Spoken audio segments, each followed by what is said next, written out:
ஓம் ஸ்ரீ குருப்யோ நம. வக்ரதுண்ட மகாக்காய சூரியகொடி சமப்பிரப நிர்விக்னம் குருமே தேவ சர்வகாரியேஷு சர்வதா. ஆன்மீகம் பிளஸ் நேயர்கள் அனைவருக்கும் ஜோதிட குருஜியின் இனிய வணக்கங்கள், வாழ்த்துக்கள், ஆசீர்வாதங்கள். இந்த காணொளியில் நம்ம என்ன பார்க்க போகிறோம் அப்படின்னா, குரு பகவானின் அதிசார பெயர்ச்சி. அதாவது இந்த குரு பகவான் சுபகிரகம், தனக்காரகன், புத்திரக்காரகன், எல்லாத்துக்குமே ஆதிபத்தியம் கொண்டவர் இந்த குரு பகவான். இந்த குரு பகவான் பெயர்ச்சி அப்படின்னாலே எல்லாருக்குமே ஒரு சந்தோஷம் இருக்கும். சனி பகவான் பெயர்ச்சினா ஒரு பயத்தோடு பார்ப்பாங்க. அதே சமயம் குரு பகவான் பெயர்ச்சினா நமக்கு எப்படி ஃபேவரபுளாக இருக்காங்களா எப்படின்னு. ஏன்னா குரு பகவானுக்கு ஸ்தான பலம் இல்லை அப்படின்னாலும் பார்வை பலம் அற்புதமாக இருக்கும் ஒவ்வொரு ராசிக்குமே. அதனால தான் சமாளிக்கிறோம்.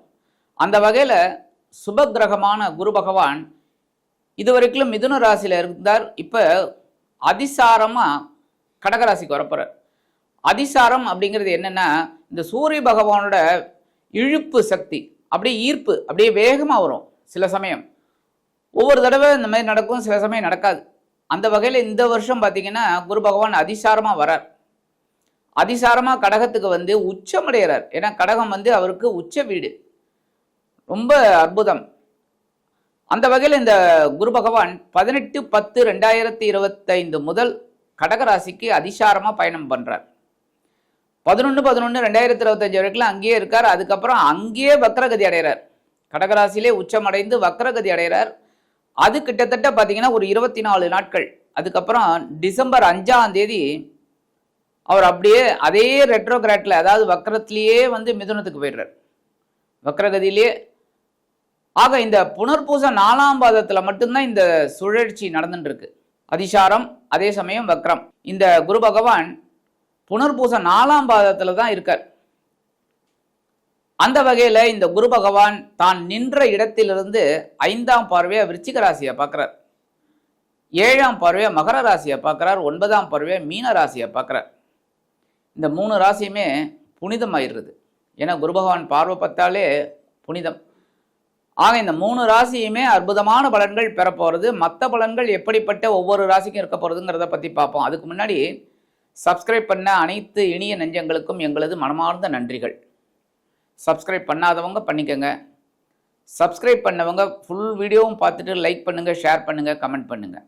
அந்த வகையில் இந்த குரு பகவானோட பெயர்ச்சி அப்படின்னு பார்க்கும்போது ஒவ்வொரு ராசிக்கும் என்னென்ன பலாபலன்களை கொடுக்க போகிறார் அப்படிங்கிறத பற்றி நம்ம இப்போ தெளிவாக இந்த காணொலியில் பார்ப்போம். எனது அன்பான சிம்ம ராசி நேர்களே, இந்த அருமையான காணொலியில் நம்ம பார்க்க போகிறது குரு பகவானின் அற்புதமான ஒரு பெயர்ச்சி. இந்த குரு பகவான் உங்களுக்கு யாருன்னு பார்த்தீங்கன்னா பஞ்சமாதிபதி, அஷ்டமாதிபதி. உங்களுக்கு நிறைய நன்மைகளை கொடுக்குறவரும் இவர் தான், ஒரு எச்சரிக்கையை கொடுக்குறவரும் இவர் தான். ஆனால் உங்கள் ராசிநாதன் சூரிய பகவானுக்கு அற்புதமான ஒரு நட்பு கிரகம். அதனால் சாதாரணமாக சிம்மராசி அன்பர்கள் ஒரு போல்டாக இருக்கிறதுக்கு காரணமே இதுதான். குருவோட தைரியம், ஒரு இது எல்லாமே உங்களுக்கு கிடைக்கும். சூரியனோட ஆளுமை எல்லாமே உங்களுக்கு இருக்கும்.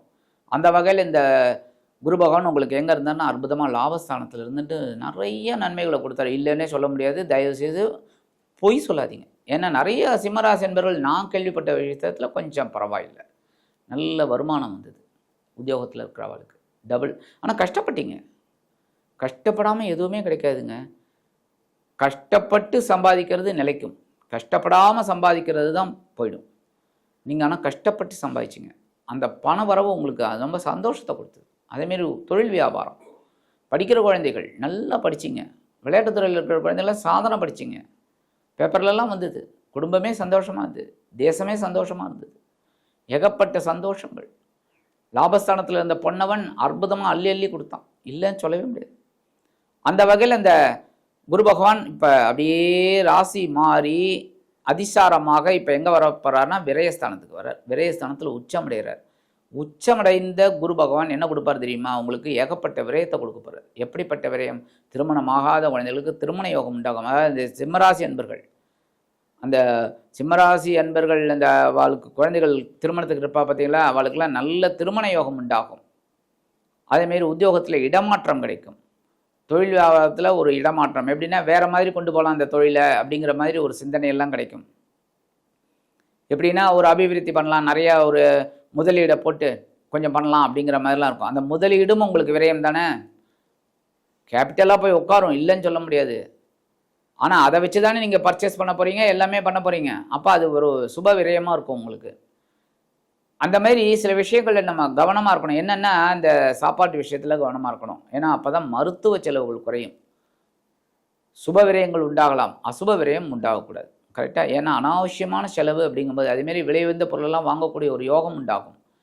ஆனால் யோசித்து வாங்கணும். வேணுமா, நமக்கு அத்தியாவசியமா, கண்டிப்பாக இல்லை ஜாலியாக பொழுது போகணுமா வாங்கிக்கோங்க, ஒன்றும் பிரச்சனை இல்லை. ஆனால் அதுக்கு ஒரு லிமிட் இருக்குது. அந்த லிமிட்டை நம்ம ஃபாலோ பண்ணணும். அதேமாரி எதிர்பாராத ஒரு ஆன்மீக பயணம் இந்த மூத்த வயது சேர்ந்தவர்களுக்கெல்லாம் கிடைக்கும். திடீர்னு நவகிரக சுற்றுலா, இல்லைனாக்கா காசி, ராமேஸ்வரம், ஷிரடி இப்படி போயிட்டு வரலாம் அப்படின்னு நினைப்பாங்க. அதெல்லாம் ஒர்க் அவுட் ஆகும். அதுமாதிரி உத்தியோகத்தில் இடமாற்றம் கிடைக்கும், தொழில் வியாபாரத்தில் முன்னேற்றம். அதேமாரி இந்த தொழில் வியாபாரத்தில் பார்த்திங்கன்னா எதிர்பாராத வெளியூர் இல்லைன்னா வெளிநாடு போகக்கூடிய ஒரு வாய்ப்பும் இவங்களுக்கு கண்டிப்பாக கிடைக்கும். அதேமாரி இந்த குழந்தைகள்லாம் வெளிநாடு போய் படிக்கணும், இல்லை வெளிநாட்டில் உத்தியோகம் பார்க்கணும்னு நினைக்கிற வாழ்க்கெல்லாம் நல்ல ஒரு உத்தியோகம் கிடைக்கும், படிப்புக்கு உண்டான ஒரு அங்கீகாரம் கிடைக்கும். 18/10/2025 முதல் 11/11/2025 வரைக்கும் அப்படியே நேர்கதியில் இருக்கார். அதுக்கப்புறம் 11/11/2025 5/12/2025 வரைக்கும் வக்ரகதியில் இருக்கார். அதே இடத்துல அதிசாரம் அடைந்து நேர்கதியாகவும் வக்ரகதியாகவும் செயல்பட போகிறார். எப்போ? 5/12/2025 இருக்கலாம். அதுக்கப்புறம் அப்படியே மிதுன ராசிக்கு ரெட்ரோகிராட்லேயே போயிடுறார். வக்ரகதியிலேயே மிதுன ராசிக்கு போகிறார். இந்த வகையில் சுப விரயங்கள் இருக்கும்போது அந்த யோசனை பண்ணணும்னு சொன்னேன் பார்த்தீங்க. அதில் ஒரு சின்ன கதை ஒன்று சொல்கிறேன். என்னென்னா, ஒரு ஊரில் 2 வியாபாரி, நிறைய வியாபாரிகள், அதில் ஒரு 2 வியாபாரி கொஞ்சம் நல்லா உழைக்கக்கூடியவர்கள். அதில் அந்த ஒரு வியாபாரி என்ன பண்ணுறார், மரம் வெட்டுறவர்.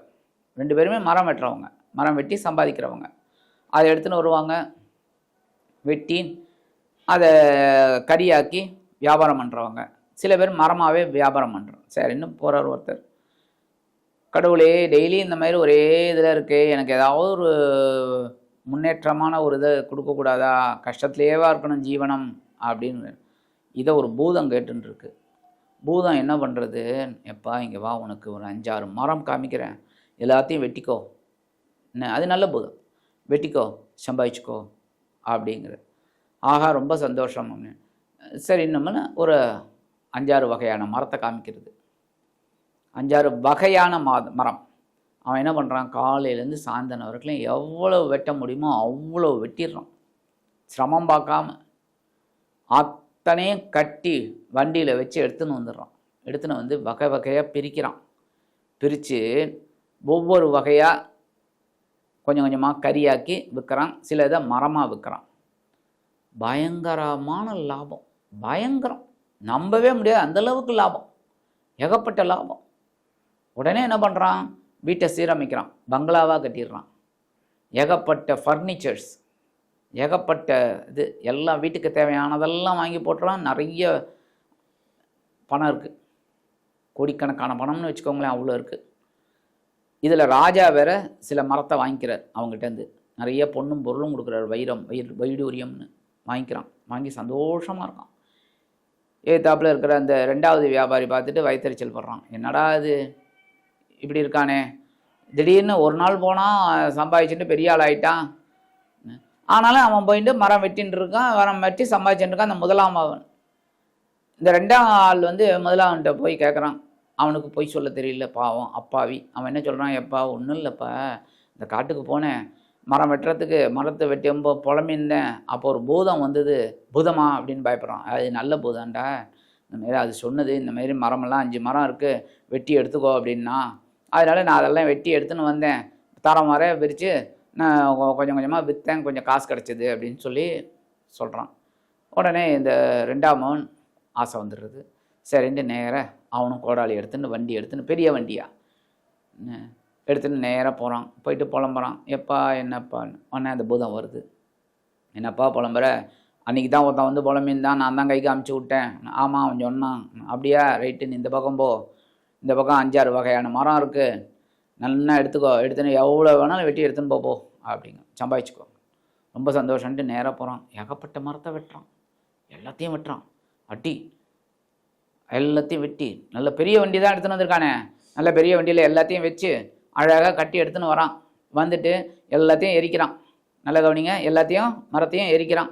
ஒரு சில மரம் வாசனையாக இருக்குது, ஒரு சில மரம் கொஞ்சம் இதாக இருக்குது, எல்லாத்தையும் வெட்டுறான், கறியாயிடுறது. நிறைய கறி எடுத்துன்னு போய் வியாபாரம் பண்ணுறான். ஓரளவுக்கு சொற்ப லாபம் கிடைக்கிறது. எவ்வளோ? சொற்ப லாபம், ரொம்பலாம் கிடைக்கல. ஏன்னா எல்லாத்தையும் கறியாக்கிட்டாமா. நல்லா கவனிங்க, காசை கறியாக்குறது இதான்னு சொல்லுவாங்க. அதுமாரி கறியாக்கிட்டான். எல்லாம் வியாபாரம் பண்ணுறான். கொஞ்சம் தான் கிடச்சிது. ஒன்றும் பெரிய முன்னேற்றம் இல்லை. நேராக வரான். வந்து ஏண்டா நீ சொன்னேன், நானும் போனேன், பூதம் சொல்லிச்சு, நானும் எல்லாத்தையும் வெட்டி எடுத்துன்னு வந்தேன், விற்றேன், ஒன்றும் காசு வரலையடா, உனக்கு எப்படா காசு வந்தது? என்னடா பண்ணினேன் அப்படின்னா, ஒன்றும் இல்லை, இந்த மாதிரி எல்லாத்தையும் கறியாக்கினேன், ஒரு சிலது நல்ல வாசனை வந்ததுடா, சந்தன வாசனை அடிச்சது, ஆனாலும் அந்த கறியெல்லாம் வந்து அந்த அளவுக்கு போகலை, காசு அவ்வளோ வரல. அட பாவி, அந்த பூதம் சொன்னதை நல்லா கவனிச்சியா அப்படின்னு. என்ன? 5-6 வகையான மரங்கள் இருக்குன்னாரு. கரெக்டா? 5-6 வகையான மரம். அதில் பார்த்தீங்கன்னா ஒன்று தேக்கு, அடுத்து சந்தனம். இந்த ரெண்டுத்தையும் நான் எடுத்துன்னு போய் ராஜாட்ட கொடுத்தேன். ராஜா எல்லாத்தையும் வாங்கிட்டு என்கிட்ட காசு கொடுத்துட்டார். வைரம் வைடூரியம்னு. அடுத்ததெல்லாம் வந்து ஆகாத போகாத மரம். அதெல்லாம் என்ன பண்ணேன்? உடைச்சேன். யார் யாருக்கு வேணுமோ மரமாக கொடுத்தேன். சில பேருக்கு கறியாக்கி கொடுத்தேன். காசாச்சு. இதுதான் உனக்கும். அது பகவான் வந்து உனக்கு பூதம் மூலமாக உனக்கும் இந்த சந்தன மரம், தேக்கு மரம் எல்லாம் கொடுத்துருக்கார். நீ என்ன பண்ணின? பிரிக்க தெரியல, அவசரம். அதனால் என்ன பண்ண?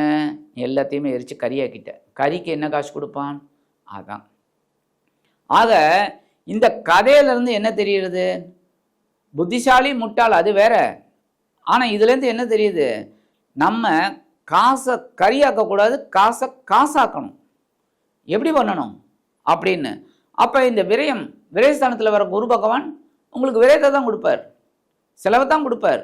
அந்த செலவை சுப செலவாக மாற்றிக்கணுமே தவிர அசுப செலவாகவோ மருத்துவ செலவுகளாக மாற்றிக்கூடாது. சரி, 5ஆம் பார்வை உங்களுக்கு சுகஸ்தானத்தை பார்க்குறார். 4ஆம் இடத்தை பார்க்குறது ரொம்ப விசேஷம். ஏன் அப்படின்னா உங்களுக்கு ஒரு பொன் பொருள், ஆடை, ஆபரணம் இதெல்லாம் சேர்க்கறதுக்கு ஒரு வகை வாய்ப்புகளை இந்த குரு பகவான் கொடுப்பார். அது செலவு தானே, ஆனால் சுப செலவு இல்லை, சந்தோஷமான செலவு அந்த மேலே இருக்கும். அதேமாதிரி வெளியூர் பிரயாணங்கள்லாம் உங்களுக்கு கிடைக்கும், வெளிநாட்டு பிரயாணங்கள் கிடைக்கும், உறவினர்கள் ஆதரவாக இருப்பார்கள், படிக்கிற குழந்தைகளுக்கு ஒரு நல்ல படிப்பு வரும்.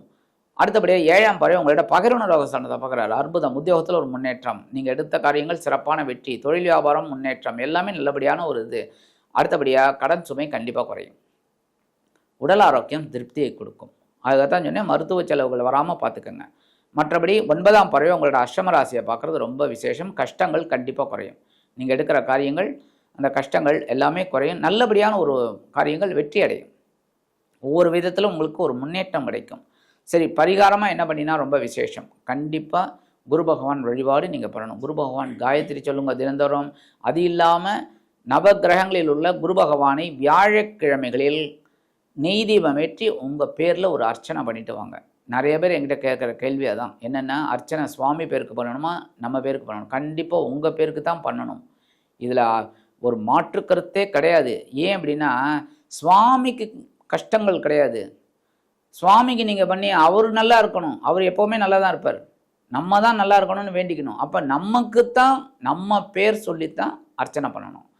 அப்போ தான் இந்த உடலுக்கு ஒரு பெயர், இந்த உடலுக்கு ஒரு பெயர், அந்த பெயர் மூலமாக நமக்கு ஒரு நல்லது நடக்கணும், இந்த ஜீவனுக்கு ஒரு நல்ல இது கிடைக்கணும். அதுக்காக தான், அதனால நம்ம பேரில் தான் அர்ச்சனை பண்ணணும்.